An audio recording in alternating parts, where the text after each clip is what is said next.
So at ESMO Asia, we will be discussing the management of acral and mucosal melanoma, advanced acral and mucosal melanoma.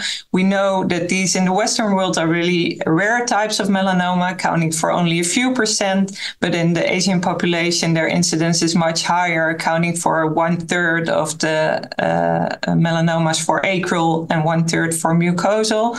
We know that these melanoma types are really difficult to treat. They usually do not have a BRAF mutation.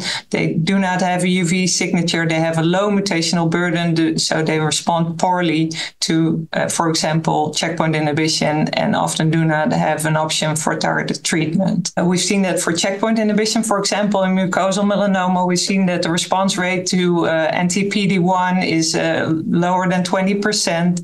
For ipi-nivo, so the combination checkpoint inhibition, it's about 35-40%, but it's lower than in cutaneous melanoma.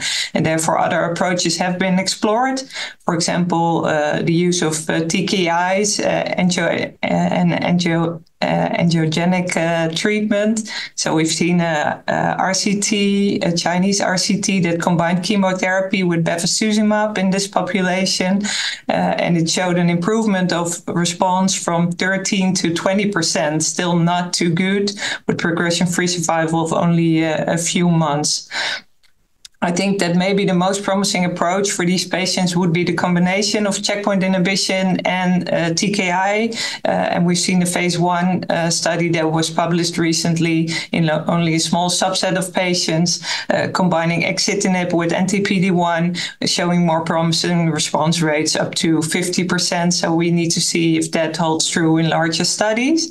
And at ESMO, the annual meeting recently, we've seen data for TIL treatment for mucosal melanoma. In PD-1 refractory disease. There was a really small cohort, but also with a really promising response rate of 50%.